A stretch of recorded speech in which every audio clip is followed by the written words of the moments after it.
Study IQ IAS, अब तैयारी हुई अफोर्डेबल।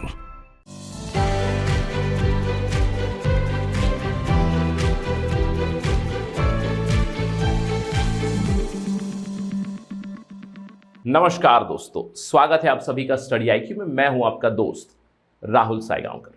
दोस्तों, आज हम लोग एक बहुत ही जरूरी विषय पे चर्चा करने वाले हैं। हमारी चर्चा होने वाली है रोड सेफ्टी के बारे में। आई एम क्वाइट श्योर कि आपने एक खबर जरूर सुनी होगी। Cyrus Mistry, the former head of Tata group, dies in a car crash. पिछले 1-1.5 महीने में ये बहुत बड़ी दुर्घटना है, जहां पे आपको याद होगा महाराष्ट्र के एक मराठा लीडर थे विनायक मेटे, उनकी भी डेथ हुई थी रोड क्रैश में। इसके बाद साइरस मिस्त्री की डेथ हुई है। तो रोड सेफ्टी के बारे में काफ़ी चर्चा हो रही है। तो आज हमारी डिस्कशन होने वाली है रोड सेफ्टी के बारे में ही। कितने एक्सीडेंट्स होते हैं इंडिया में, इतने एक्सीडेंट्स क्यों होते हैं, what are the reasons for the accident. क्या केवल ड्राइवर की गलती है, पैसेंजर की गलती है, क्या सरकार की तरफ से कोई गलती है, क्या क्या एस्पेक्ट्स हैं रोड सेफ्टी के, उसको हम लोग समझने वाले हैं। That would be our agenda. In fact चर्चा शुरू करने से पहले एक छोटा सा मेरा निजी एक्सपीरियंस सुनाता हूँ मैं, ठीक है। 2017 में मुझे याद है, I was giving the interview, Arvind Saxena board था। तो वहाँ पे जिस दिन इंटरव्यू था, फोरनून सेशन में था और मेरा 6ठा नंबर आया था। आपके ग्रुप में 6 लोग होते हैं, तो माई नंबर वॉज 6। तो अप्रॉक्सीमेटली 12 साढ़े 12 के आसपास इंटरव्यू होता। लेकिन सुबह सुबह जब आप जाओगे तो क्या करोगे, अखबार थे, तो मैं अखबार पढ़ रहा था। और उस दिन बहुत ही दुखद खबर भी आई थी कि दिल्ली में एक बस थी, स्कूल बस का ड्राइवर वॉज ड्रंक और बस नीचे गिर गई, कुछ बच्चों की डेथ हुई थी and the driver ran away, driver फरार था। कुछ इस तरह की खबर आई थी। और जब मैं इंटरव्यू पैनल पहुंचा बोर्ड में, एक मेंबर ने मुझसे पूछ लिया कि दिल्ली में ऐसा ऐसा इंसिडेंट हुआ है, ये क्यों होता है, राइट। तो इसी टॉपिक से जुड़ा हुआ सवाल था, तो मैंने आंसर करना शुरू कर दिया था कि सर दिक्कतें होती है, मॉनिटरिंग की दिक्कतें, स्कूल की तरफ से जो ड्राइवर को हायर किया गया, ये सारी दिक्कतें मैं बता रहा था। तो उन्होंने बोला एक काम कीजिएगा, इमेजिन कीजिए मैंने आपको ट्रांसपोर्ट सेक्रेटरी बना दिया, यानी कि ministry of transport and highways के अंदर ministry of road transport and highways के अंदर मैंने आपको सेक्रेटरी बना दिया। तो क्या पॉलिसी बनाओगे आप, इस तरह का एक सवाल पूछा। Tell me your policy about road safety. तो I was taken aback by the question of course. तो मैंने उनसे एक रिक्वेस्ट किया, मैंने बोला कि sir I need a few seconds to gather my thoughts and to structure the policy. तो उन्होंने बोला of course you can do it. मुझे लगता है 10-15 सेकेंड 20 सेकेंड के आसपास थोड़ा सा मैंने सोचा, स्ट्रक्चर किया और मैंने आंसर करना शुरू कर दिया। और मेरा अप्रोच था स्टेक होल्डर अप्रोच, कि मैंने बस सोचा कि अलग अलग स्टेक होल्डर्स कौन है यहाँ पे, मतलब हम हैं, पीपल, गवर्नमेंट है, जो लोग रास्ते बना रहे हैं, इमरजेंसी हेल्थ केयर सर्विसेज भी स्टेक होल्डर। तो अलग अलग स्टेक होल्डर्स के ऊपर बनाकर मैंने एक धीरे से पॉलिसी बताना शुरू कर दिया। इनफैक्ट मुझे लगता है कि पूरे इंटरव्यू के एक्सपीरियंस में 3 बार के एक्सपीरियंस है, वो सबसे लंबा समय था जब मुझे बात करने का मौका मिला। तो एकदम धड़ल्ले से openly I was telling my policy. कम से कम 2-3 मिनट तो बात करने का मौका मिला, नहीं तो जल्दी से इंटरजेक्ट कर देते वहाँ पे बोर्ड के members. But it was a good experience. Why I told you this, क्योंकि इस तरह के भी सवाल पूछे जा सकते हैं in your personality test and I did pretty well. I think मुझे उस समय पे 179 मार्क्स आए थे in the interview, although I was targeting somewhere around 200 आए थे, तो सिलेक्शन हो भी जाता। उस समय पे बहुत ही स्लिम मार्जिन से I missed out, but nonetheless it was a good experience. तो ये मैं आपको बता रहा हूँ कि इस तरह के सवाल भी आ सकते हैं। और जैसे ही मैंने ये टॉपिक पढ़ा, इसके ओर बना रहा था, तो I just remember that particular incident from the interview. तो I just wanted to share with you, right. चलिए, let's get back to discussion and let's talk about this particular incident. अब इस इंसिडेंट के बाद रोड सेफ्टी फिर से एक चर्चा का विषय बन चुका है। और हमारे देश में एक बहुत ही बड़ी दिक्कत है। दिक्कत ये होती है कि जब भी कोई ऐसी चीज़ होती है, यानी कि we wait for a big incident, उसके बाद हम लोग चीज़ें बदलते हैं। We are a reactive nation, यानी कि चीज़ होने के बाद हम लोग रिएक्ट करते हैं। वी आर नॉट प्रोएक्टिव, उतने ज़्यादा प्रोएक्टिव नहीं। अब जैसे ही इंसिडेंट हुआ, उसके बाद क्या हुआ, उसके बाद नितिन गडकरी मिनिस्टर का स्टेटमेंट आ गया। इन्होंने कह दिया कि अभी सीट बेल्ट मैंडेटरी होंगी फॉर ऑल पैसेंजर्स। ऑफकोर्स ये पहले से ही होना चाहिए यार। इंडिया में देखिए सीट बेल्ट का कल्चर नहीं है, पता नहीं क्यों। सीट बेल्ट कहीं छोड़िए, इंडिया में पता नहीं एक वियर्ड कल्चर है, रूल ब्रेकिंग का कल्चर है, राइट। रूल ब्रेक, सिग्नल तोड़ दिया भाई, टशन हो गया। सीट बेल्ट नहीं पहना भाई, टशन हो गया। हेलमेट नहीं पहना, अपने बाल उड़ रहे जब गाड़ी चला तो वो टशन बन गया।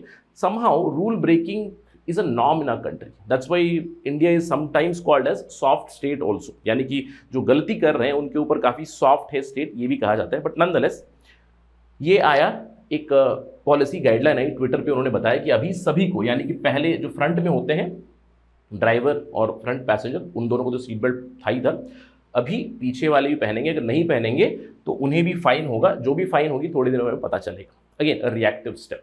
लेकिन इस चीज़ से एक सवाल जरूर उठता है, साइरस मिस्त्री रियर पैसेंजर थे, उनके साथ एक और मिस्टर पंडोले भी थे, दोनों की भी डेथ हुई, दोनों ने भी सीट बेल्ट नहीं पहना था। सवाल ये है कि क्या केवल पैसेंजर्स की गलती थी यहाँ पे? ऑफ कोर्स गलती तो है, सीट बेल्ट नहीं पहना है। अब आप भी ध्यान रखिएगा, सीट बेल्ट हमेशा पहनिएगा। मेरे साथ होता है ऐसे कि जब भी मैं कार लेके निकलता हूँ तो सीट बेल्ट पहनना मैंने आदत बना ली है। मेरे दोस्त कभी कभार कहते हैं मुझसे कि भाई तो सीट बेल्ट क्यों पहनता है, यही तो जाना है। तो मैं उनको बोलता हूँ कि to build a habit, right, बहुत ज़रूरी है, उसको आपके लाइफ का रूटीन बना दीजिए। अब सवाल ये है कि क्या केवल इन लोगों की गलती थी, किसी और की भी गलती थी क्या? What were the factors that were responsible for this? क्योंकि एक फोरेंसिक टीम ने जांच की, फोरेंसिक टीम ने बताया faulty bridge design also led to Cyrus Mistry death. 3 lane से सडनली 2 लेन हुआ और ब्रिज के पास कुछ फॉल्टी डिजाइन था, पुअर रोड डिजाइन था, जिसकी वजह से भी एक्सीडेंट हुआ। ऑफ कोर्स इस पर्टिकुलर इन्वेस्टिगेशन में ये भी बताया गया, car was over speeding, 130 plus उसकी स्पीड थी। इसके अलावा रोड की भी दिक्कत है, सीट बेल्ट नहीं पहना है, बहुत सारी प्रॉब्लम्स। तो आज हम लोग इसी के बारे में बात करने वाले हैं। What are the issues because of which इतने ज़्यादा रोड एक्सीडेंट्स होते हैं। अगर हम लोग बात करें इंडिया की, ये रिपोर्ट आई थी कुछ दिनों पहले, if I am not wrong, April 2022 में ministry of road transport and highway ने ये रिपोर्ट रिलीज की थी, जहां पे number of road accidents in 2021 का डेटा अभी तक आया नहीं, 2020 का डेटा है। यहां पे अगर आप नंबर देखोगे पूरे साल 2020 में कितने डेथ्स हुई है, let me just highlight this, 1,31,714 deaths. Again I feel very sorry many times कि भाई इन एक्सीडेंट्स को हम लोग नंबर बना देते हैं, ये जान है, ह्यूमन लाइफ, इसको हम नंबर बना रहे हैं। Again I sometimes feel that we are making it banal, but again, nonetheless, 1,31,714 लोगों की डेथ हुई है 2020 में रोड एक्सीडेंट्स में। कितने एक्सीडेंट हुए टोटली? 3 लाख के ऊपर एक्सीडेंट्स हुए, बहुत सारे लोग इंजर भी हुए, 3,66,000 रोड एक्सीडेंट्स हुए। And let me tell you one more thing, this report is for 2020। 2020 भाई पैंडेमिक का ईयर था, जहाँ पे लॉकडाउन था कई महीनों के लिए, उसके बावजूद इतने डेथ्स हुए। So very sad truth. सवाल ये उठता है कि क्यों होता है, वाई डज दिस हैपन? और इसी से जुड़ा हुआ है आज का आपका सवाल भी for the mains. Question is, incidents of road accidents, traffic injuries and fatalities have remained unacceptably high in India.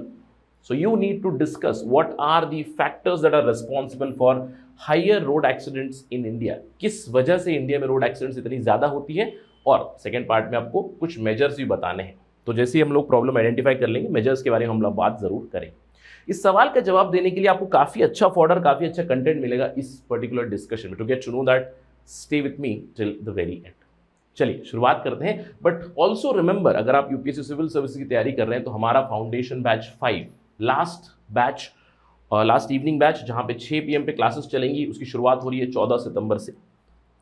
This is a one stop solution for all your UPSC civil services needs, prelims, mains, interview, सभी की तैयारी हो जाएगी at an affordable price. You will get the entire course for 18,999 only. बस आपको ध्यान रखना है, जब भी आप चेकआउट करो, जब भी आप वेबसाइट से हो, ऐप से हो, चेकआउट करो, आपको कोड इस्तेमाल करना है Rahul live, capital RHUL live, तो आपको ये प्राइस पे मिल जाएगा 18,999 पे। इसी में प्रीलिम्स की टेस्ट सीरीज भी इंक्लूड है, इसी में 1-to-1 मेंटरशिप भी इंक्लूड है, इसी में आपको ग्रुप मेंटरशिप भी इंक्लूड है, इसी में आपको क्रिस्प हैंड रिटन नोट्स भी मिलेंगे, और 900 घंटों से ज़्यादा लाइव क्लासेस चलेंगी। सो enrol as soon as possible and do not forget to use Rahul Live। चलिए आगे बढ़ते हैं, ऑब्जर्वेशन करते हैं। देखिए ये है आंकड़े 2015 से 2019 के आंकड़े मैं बता रहा हूं, क्यों, कुछ नंबर समझने के लिए। इंडिया में मोर और लेस कंसिस्टेंट नंबर 4 लाख के आसपास डेथ्स होती हैं, accidental deaths. Please remember I am talking about accidental deaths. इसके अंदर ऑन एन एवरेज अगर मैं आपको बताऊं तो 1.5 लाख के आसपास रोड एक्सीडेंटल डेथ्स होती हैं। अब 4 लाख के आसपास डेथ्स हो रही हैं हर साल 2015 से। इसमें आपको रेलवे एक्सीडेंट्स हो गए, लाइटिंग वाले इंसिडेंट्स हो गए, फ्लड की वजह से, दूसरी चीज़ों की वजह से, बिल्डिंग गिर गई, आग लग गई, सभी डेथ्स मिलाकर 4 लाख के आसपास, उसमें से ऑन एन एवरेज 1.5 लाख के आसपास ऑलमोस्ट हर साल रोड एक्सीडेंट डेथ्स होते हैं। और देखिए ऑन एन एवरेज अगर आपको नंबर बताऊं, 5 lakh road accidents occur in India every year. Approximately on an average 1.5 lakh के आसपास डेथ्स होती हैं। इंजर्ड तो कितने होते हैं, नंबर आप इमेजिन कर लीजिए। अब अगर मैं आपको 2019 का नंबर बताऊं, 2020 की रिपोर्ट तो हम लोगों ने देखी, अभी फिर से देखेंगे। 2019 में ये नंबर था 1,54,732 deaths. Quite sad, that's the average number. अब 2020 में ऑफ कोर्स सभी ने अनुमान ये लगाया था कि डेथ्स और कम होंगी, क्योंकि लॉकडाउन था, but still the number was quite high at 1,31,714। The question is why so many road accidents, why so many fatalities, why so many injuries, ये क्यों हो रहा है? इसी को हम लोग समझने वाले हैं through the concept of 5E। ध्यान रखिएगा, एंजाइटी के दृष्टिकोण से फोकस ऑन दीज 5E's। ये 5 E's क्या है? The problem is with the economy. The problem is with the education, and I'm not talking about literacy, I'm talking about common sense. Education of the riders, education of the drivers. I'm talking about problems of engineering. अब इसमें syllabus की नहीं बात कर रहा हूँ, BE BTech की नहीं बात कर रहा हूँ, problem with engineering of infrastructure. इसके अलावा there is another problem of enforcement, ये तो बहुत बड़ी प्रॉब्लम है, एनफोर्समेंट सरकार की तरफ से। And finally there is a problem with emergency care also. तो इन 5 E's को समझेंगे जिससे कि हम लोग आंसर राइटिंग में अच्छे से स्ट्रक्चर कर पाएंगे। What are the factors? Let's talk about the factors individually. पहला फैक्टर है इकोनॉमी का। अब आपको लग रहा है सर इकोनॉमी क्या प्रॉब्लम है? देखिए, इकोनॉमी में प्रॉब्लम ये है कि जब हम लोग ट्रांसपोर्ट की बात करते हैं, हमारे पास 3 मीडियम है। कौन से 3 मीडियम है भाई? एक तो ज़मीन है, एक तो आसमान है, हवा है, और तीसरा है पानी। So we have basically 3 mediums. इन 3 मीडियम में हम लोग जो ट्रांसपोर्ट करते हैं, अब रोड के ऊपर बात करेंगे तो रेल और रोड ट्रांसपोर्ट पकड़ लीजिए। 3 medium and 4 ways of transport. उसके अंदर road transport is heavily dominant in India.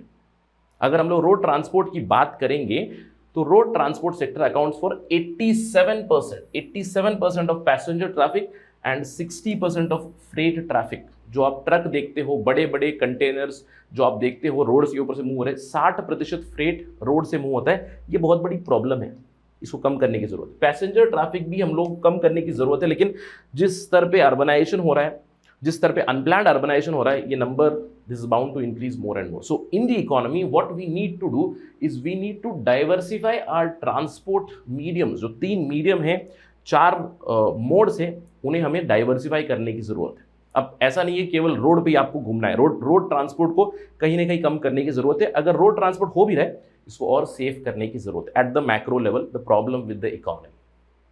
The next level the problem of education. अब देखिए, इसके बारे में मुझे बताने की जरूरत नहीं यार, हम सब लोग कहीं ना कहीं इसके भाग रहते हैं। जो व्यूअर्स हैं वो लोग भी इसको सुनने के बाद आपको लग रहा हो यार मैंने भी कभी ना कभी गलती की होगी फॉर श्योर। क्यों? क्योंकि यार ये जो चीज़ें होती हैं हमारी सेफ्टी के लिए होती है, आपकी सेफ्टी के लिए होती है। जब कहा जाता है कि हेलमेट पहनकर गाड़ी चलाइए, तो हेलमेट पहनकर गाड़ी चलाइए। जब कहा जा रहा है सीट बेल्ट पहनिए, क्यों? क्योंकि आपकी सेफ्टी के लिए है। जैसे कि मैंने आपको बताया, हमारे देश में दुविधा यही है कि रूल ब्रेकिंग जो होता है, छोटे मोटे रूल तोड़ दिए भाई, सिग्नल तोड़ दिया, क्या टशन बन गया वो भाई? बिना हेलमेट के आपने एक रील बना दिया, आपने पोस्ट कर दिया सोशल मीडिया पे, क्या टशन हो गया वो? You are playing with your own safety, you are playing with the safety of your family, right? तो ये चीज हमें जानने की जरूरत है। एजुकेशन ऑफ पीपल, जैसे कि कैसे ड्राइविंग, ओवर स्पीडिंग हो रही है, कोई व्हीली ही कर रहा है, राइट? रील बनाने के लिए wheelie, you are breaking the rule. बिना हेलमेट के आप गाड़ी चला रहे हो, तेज तरार गाड़ी चला रहे हो, हाईवे बिना सीट बेल्ट के आप चला रहे हो। कहीं पे भी हो हेलमेट पहनना है, कहीं पे हो सीट बेल्ट पहनना है, दिस इज नीडेड, राइट? ये बहुत जरूरी है। अल्कोहल पीकर या फिर ड्रग के इन्फ्लुएंस में रहकर आप गाड़ी चला रहे हो, या केवल आपके ऊपर खतरा नहीं डाल रहे हो, दूसरे भी लोग हैं जिनके ऊपर आप खतरा पैदा कर रहे हो। That's the big problem in India. So education of people is, जैसे मोबाइल फोन का कल्चर तो इतना आ चुका है, हमने बहुत बार देखा है, कार में चला रहे हैं मोबाइल पहना हुआ है, नहीं ये ब्लूटूथ पहना हुआ, तो आपकी रोड के ऊपर थोड़ी नजर रहेगी, और इसकी वजह से बहुत ज़्यादा एक्सीडेंट्स होते हैं। Approximately 60% of accidents happen because of people themselves. ये नहीं करना है। तो एक तो हो गई भैया इकोनॉमी की प्रॉब्लम, दूसरी होगी एजुकेशन, ड्राइवर्स राइडर्स की प्रॉब्लम, तीसरा हो गया सरकार की तरफ से। सरकार की तरफ से in the sense problem of engineering, problem of regulation. अब इंजीनियरिंग के अंदर 2 एस्पेक्ट है। पहला एस्पेक्ट है इंफ्रास्ट्रक्चर, इसके बारे में मुझे बताने की जरूरत नहीं है, ये मैंने बहुत फील किया है। मेरे घर के सामने वाला रास्ता यार तहस नहस हो चुका है। ऐसा होता है कि रास्ता बन गया, आज किसी ने एक लाइन डाल दी, समझ लीजिए टेलीफोन की लाइन आ गई, कल इंटरनेट की लाइन आ गई, फिर उसे तोड़फोड़ चल रही। मुझे लगता है कम से कम 2 सालों से मेरे घर के सामने जो रास्ता है ना वो ऐसे ही टूट ही रहा है। इसके अलावा कई बार आप हाईवे पे भी जब चलते हो ना, आपको लगता है कि यार ये अननेसेसरी चीजें क्यों कर रहे हैं। जैसे डेंजरस कर्व दे दिया, गलत जगह पे स्पीड ब्रेकर देगा, स्पीड ब्रेकर दिया, स्पीड ब्रेकर साइन रखो। जैसे मैं अपने यहाँ से जब अपने गांव जाता हूँ, 60 किलोमीटर का डिस्टेंस है, मैंने देखा है कम से कम 3 जगहों पे बड़े बड़े हम्प बने हुए हैं, और हम्प ऐसे बने हुए हैं जहाँ पे साइन ही नहीं है। 1-2 बार तो यार कार में जब आप 50-60 की स्पीड में भी जा रहे हो तब भी आपकी कार जंप करेगी करेगी। It is very dangerous. तो ये होता है इंफ्रास्ट्रक्चर की problem, pathetic road situation in India. कई बार आपने देखा होगा कि लोगों ने इसको हाईलाइट करने के लिए ट्विटर पे ऐसे सूट डालकर बोल दे कि मैं मून पे चल रहा हूँ, बड़े बड़े गड्ढे बने हुए हैं, राइट, मेट्रोपॉलिटन सिटीज में बने हुए। ये मैंने देखा है, it has happened in Bangalore में मेन रास्ते पे बीचों बीच जो यूजीडी का टनल होता है वहां पे बड़ा सा खड्डा है। क्या करेंगे? Pathetic conditions of road, poor quality material is use, poor quality monitoring. जिस बंदे को आपने दिया हुआ है प्रोजेक्ट, क्या बंदा वो अच्छे से मटेरियल इस्तेमाल कर रहा है? अगर बना भी दिया, अगर रास्ता खराब हो गया, वापस अच्छा बनाने का जिम्मेदारी उसकी होती है, वो हो रही है कि नहीं? Faulty project reports, faulty road engineering, गलत जगह पे ट्रेन, इनएडिक्वेट साइनेज, रोड मार्किंग नहीं है, गलत जंक्शंस दिए गए, इन सभी चीजों की वजह से भी बहुत ज्यादा एक्सीडेंट्स होते हैं। यहाँ पे सरकार की एक जिम्मेवारी बनती है और उन इंजीनियरिंग कंपनीज की जिम्मेदारी बनती है जिन्हें प्रोजेक्ट मिला है। इसके अलावा इसका दूसरा पहलू है कार सेफ्टी का। देखिए, global NCAP, global new car assessment programme है, इन्होंने रिपीटेडली हाईलाइट किया है, ऑल्दो पिछले कुछ सालों से, मैं कहूँगा 2-3 सालों से इंडिया के भी कार सेफ बताए जा रहे हैं, जैसे कि कार सेफ्टी एनहांस हो रही है, Tata Altroz etcetera. But again global NCAP ने रिपीटेडली हाईलाइट किया है बहुत सारे कार के मॉडल्स जो कंप्लायंट नहीं है विद क्रैश टेस्ट, यानी कि क्रैश हो गया तो क्या बचेंगे पैसेंजर्स। इस तरह के क्रैश टेस्ट में बहुत सारे फेलियर हो चुके हैं। बहुत सारे मॉडल्स हैं, जैसे कि if I am not wrong, कुछ सालों पहले महिंद्रा स्कॉर्पियो जो पुराना मॉडल था उस पर भी एक रिपोर्ट आई थी ग्लोबल एनकैप की। मारुति सुजुकी तो बहुत बार आती है, जैसे मेरे घर पे स्विफ्ट पड़ी हुई है, स्विफ्ट का भी NCAP rating is not very great, ठीक है। तो मारुति सुजुकी हो गई, अल्टो हो गई, पहले वाली जो 800 थी, या फिर इसके अलावा जो दूसरे मॉडल्स भी हैं, रेनो की डस्टर का भी NCAP report was not very high. तो आपको ध्यान देना है कि जो कार्स हमारी रोड पे अप्लाई कर रहे हैं सेफ होनी चाहिए, क्योंकि एक्सीडेंट हो भी गया तो उसके बाद भी जान बचनी चाहिए, एयरबैग्स ओपन होनी चाहिए, इस तरह की चीजें होनी चाहिए। In the crash test they have to pass. अब देखिए, जो साइरस मिस्त्री वाला इंसिडेंट हुआ था, that happened in a Mercedes GL model, फिर भी डेथ हुई। विनायक मेटे जो मराठा लीडर है महाराष्ट्र के, I think he was travelling Fortuner में भी डेथ हुई। इसका मतलब है problem is there and we need better regulation, better safety cars, better safety in our cars. इसके अलावा 2 एस्पेक्ट्स और है, 2 ई है, एनफोर्समेंट और इमरजेंसी। देखिए, एनफोर्समेंट की तो बहुत बड़ी प्रॉब्लम है, एनफोर्समेंट बहुत बड़ी प्रॉब्लम है। Traffic rules are not enforced adequately in India, इसको सबको मानना चाहिए यार। सॉरी टू से, जैसे कुछ मूवीज में मैंने देखा था, नदर इंडिया में काफी टर्म चलता है, ठुल्ले टर्म चलता है, ट्रैफिक पुलिस को दे दिया कि भाई अगर पकड़ लिया फाइन नहीं दूंगा, पैसे दे दूंगा। That culture has come. Enforcement होनी चाहिए कि अगर आपने रूल तोड़ा है, सिग्नल तोड़ा है, पे द फाइन, ई चालान को ले आइए, सीधे घर पे आप उनके चालान भेज दीजिएगा, ऑनलाइन चालान भेजिएगा। ओवर स्पीडिंग कर रहे हैं, ऑनलाइन चालान भेज दीजिएगा, भरना है नहीं तो गाड़ी जब्त हो जाएगी। अब गाड़ी जब्त करने से भी प्रॉब्लम है। देखिए, जहाँ पे मैं पढ़ा हूँ, मेरा ऑफिस है, वहाँ से 100 मीटर दूरी पे पुलिस स्टेशन है। अब उस पुलिस स्टेशन के अगल बगल में जब भी मैं देखता हूँ ना, यार इतनी गाड़ियाँ पड़ी हुई ना, जब्त हुई है, तो उनको भी जगह कम पड़ रही है।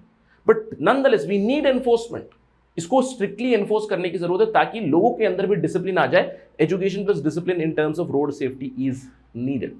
इसके अलावा problem is also with emergency care. क्यों नंबर ऑफ फेटेलिटीज इंडिया में बढ़ती है? ये बहुत ही दुखद चीज है यार। एक इसको मैंने कहीं पे देखा था, बहुत से लोगों ने इसको हाईलाइट भी किया होगा कि हमारे देश की दुविधा ये है कि भैया आपको पिज्जा आ जाता है आधे घंटे में, आपको ग्रोसरी आ जाती है 10 मिनट में, आपकी एम्बुलेंस आ रही है कि उतनी देर में। विनायक मेटे का जो केस था, वहां पे बोला गया कि 1 घंटे तक एम्बुलेंस नहीं आई। यही प्रॉब्लम होती है कि भाई चीजें आप जल्दी से दे पा रहे हो, in your economy you are able to do these things, but why not an ambulance इतनी जल्दी क्यों नहीं आ रही है? इमरजेंसी केयर, और जो एम्बुलेंस आ भी रही है उसके अंदर भी सुविधा नहीं है। ये प्रॉब्लम क्यों हो रही है? So these are the main issues, the 5 E's that I told you, these are the main issues for higher road accidents in India, और इन्हें रिजॉल्व करने की कहीं ना कहीं जरूरत है। अगर नहीं करेंगे तो बहुत बड़ा सवाल रह जाता है हमारे सामने कि हमारा जो SDG है, सस्टेनेबल डेवलपमेंट गोल 3.6, 3 के अंडर जो 6 है, that means 50% injuries, road traffic injuries कम करनी है 2030 तक। हम लोगों ने इसको एक्सीड किया है। ब्राजील में ब्राजीलियन डिक्लेरेशन साइन किया गया था जिसमें यह बताया गया कि 2030 तक हम लोग 50% रोड फैटेलिटीज, 50% रोड इंजरीज कम करेंगे बाय 2030। इसमें 2020 का भी टारगेट था, ऑलरेडी फेल हो चुके हैं हम 2020 का टारगेट। लेट अस होप कि 2030 का टारगेट हम लोग अचीव करें और हमारे रोड सेफ्टी के प्रति हम लोग बहुत सारे मेजर्स ले आए। अब आपको लग रहा होगा सर आपने तो ऐसा पिक्चर दिखा दिया कि मुझे अभी रोड पे गाड़ी चलाने का मन नहीं कर रहा। ऐसा नहीं है कि सरकार कुछ नहीं कर रही है। Please remember, government is bringing so many steps. जैसे कि एक स्टेप था और इस स्टेप को सुनने के बाद तो मुझे यार वही लगा था। आपने वो मूवी देखी होगी, महेश बाबू की मूवी है तेलुगु वाली, भरत अने नेनू करके, वो हिंदी में भी आजकल आ रही है। रातों रात सीएम बन जाएगा और अगले दिन ट्रैफिक की फाइन लगा देगा 10-10 हज़ार। कुछ उसी तरह की चीज की सरकार ने भी, जहां पे फाइन्स को बढ़ा दिया, 100 रुपए का फाइन 500 रुपए, 500 रुपए का फाइन 10,000 रुपए, इस तरह की चीजें आई। But again enforcement was another major issue, लेकिन नॉनदलेस ये चीजें आई थी जरूर। इसके अलावा हमारा खुद का भारत एनकैप आ रहा है। Bharat NCAP is going to be rolled out from April 1, 2023, right. यानी कि सेफ्टी नॉर्म्स हमारे कार्स की और भी बढ़ने वाली है। गोल्ड स्टैंडर्ड सेफ्टी की बात करते हैं, जैसे टाटा की जो कार है एल्ट्रोज एटसेट्रा, वहाँ पे कहा जाता है कि they are the safest cars right now in India. तो हमारा खुद का एनकैप लॉन्च हो रहा है। इसके अलावा इंडिया के NHAI ने रिकॉर्ड जरूर सेट किया है, अच्छी हाईवेज बना रहे हैं, क्वालिटी हाईवेज बन रही है। बट फिर भी in terms of designing those highways और in terms of designing the bends, the curves, the signage, the speed breakers, और भी अच्छी चीज़ों की ज़रूरत है। इसके अलावा पुलिस भी अपग्रेड हो रही है, लेकिन कहीं कहीं पे, not through out India, police भी अपग्रेड हो रही है, जहाँ पे आपको मूवेबल रेडार्स मिलेंगे। आप साथ में चल रहे हो, दूसरों की स्पीड आप गेज कर सकते हो, रात में भी स्पीड मेजर करने के लिए चीज़ें आ रही है। तो मॉडर्नाइजेशन ऑफ पुलिस भी हो रही है धीरे धीरे। बट इज इट इनफ, ये सवाल रह जाता है। So many things have to be done, so what measures can you take. अब देखिए मेजर्स क्या ला सकते हैं, आपको सिंपल सी चीज़ें मेजर क्या लाना है, इन 5 चीज़ों में आपको मेजर लाना है। इकोनॉमी में आप अपनी ट्रांसपोर्ट की चीज़ को डाइवर्सिफाई कीजिएगा, diversify your economy in terms of your transport sector. Rail में फ्रेट ज़्यादा भेजिएगा ताकि ट्रकों की फ्लाइंग रोडों के ऊपर कम हो जाए, राइट। सो शिपिंग को इस्तेमाल कीजिएगा, इनलैंड शिपिंग को लाइएगा, जहाँ जहाँ पे भी रिवर्स अवेलेबल है वहाँ पे इनलैंड शिपिंग कीजिएगा। These are some of the solutions. इसके अलावा एजुकेशन, ये तो बहुत ज़रूरी है यार, ये बहुत ज़रूरी है। अब एजुकेशन और एनफोर्समेंट है ना, एक्चुअली काफ़ी कनेक्टेड है, क्योंकि जैसे ही एनफोर्स करना शुरू हो जाएंगे लोग अपने आप ही एजुकेट हो जाएंगे, लोग अपने आप एजुकेट नहीं डिसिप्लिन हो जाएंगे। लेकिन फिर भी एक सुझाव हो सकता है कि हम लोग यार साल में रोड सेफ्टी वीक मनाते हैं, why not create road safety week every month. साल में 12 बार मनाइएगा, राइट। या फिर 52 हफ्ते होते हैं, 26 हफ्ते रोड सेफ्टी वीक्स रख दीजिएगा, ताकि लोगों को, अगर आप इस समय पे आप एजुकेट हो जाए, इस समय पे आप अपनी सेफ्टी के बारे में सोचे, कंटिन्यूस अवेयरनेस करें। ऑल्दो एड वगैरह बहुत आती है, despite all these things people do violate these norms, and for that enforcement is needed in letter and spirit। गलती करेंगे फाइन भरिएगा, तभी जाकर ये हम लोग कम कर सकते हैं। इसके अलावा इंजीनियरिंग में बदलाव लाना ज़रूरी है। कार की सेफ्टी, रस्तों की सेफ्टी लाना बहुत ज़्यादा ज़रूरी है। फाइनली इमरजेंसी केयर में इंप्रूवमेंट की काफ़ी ज़्यादा ज़रूरत है। जैसे कि मैंने आपको बताया, रिस्पॉन्स टाइम कम करने की ज़रूरत है। Emergency facilities, ambulance facilities immediately available होने की काफ़ी ज़्यादा ज़रूरत है अभी भी। जैसे कि मैंने आपको बताया, बहुत सारी चीज़ें हो रही हैं, but so many other things are also needed for road safety in India. I hope जिस सवाल के साथ हम लोगों ने चर्चा शुरू की थी उसके प्रति आपको काफ़ी अच्छा फॉर्डर मिल गया है। नोट दिस 5 E's, ताकि आपको एग्जामिनेशन में ज़्यादा याद करने की ज़रूरत ना पड़े। 5 E's का मॉडल करके आप आंसर को स्ट्रक्चर जरूर कर सकते। Again you can come up with some innovative suggestions also, जो दूसरे देशों में चल रहा है। जैसे कि यार देश में स्पीड कम करने की जरूरत नहीं, ऐसा नहीं बता रहा कि ओवर स्पीडिंग करनी, लेकिन हमारा एवरेज ट्रैवल टाइम तो कम होना है। यानी कि हाईवे अगर बनने, अच्छी क्वालिटी हाईवे बनने, सेफ हाईवेज बनने हैं, लेकिन इसका मतलब ये नहीं कि आपको एवरेज स्पीड कम करने की जरूरत है। ऐसे कई देश है जहाँ पे रास्ते अच्छे हैं, एवरेज उनका स्पीड भी अच्छा है और इतनी फैटेलिटीज नहीं होती, तो वहाँ की बेस्ट प्रैक्टिसेस आप यहाँ पे लाइएगा। Alright, so many other suggestions can be given. Do let me know if you have any ideas in the comment section, ताकि सभी लोग इसके प्रति और भी प्रिपरेशन करें और भी अच्छी suggestions आ जाए। Right, with that note, let me end my discussion. Please drive safely. जब भी आप गाड़ी लेकर निकले हेलमेट पहनिएगा, जब भी कार लेकर निकले सीट बेल्ट जरूर पहनिएगा। Right, with that note, let me end my discussion. And you do know that if you have liked this discussion, you can always follow me on my social media handle @RahulSai222। अगर आपको कोई सवाल है, कोई doubt है, directly message me on Instagram. I do respond on Saturdays and Sundays. Right? Thank you for watching this video. Jai Hind. Study IQ IAS, अब तैयारी हुई अफोर्डेबल।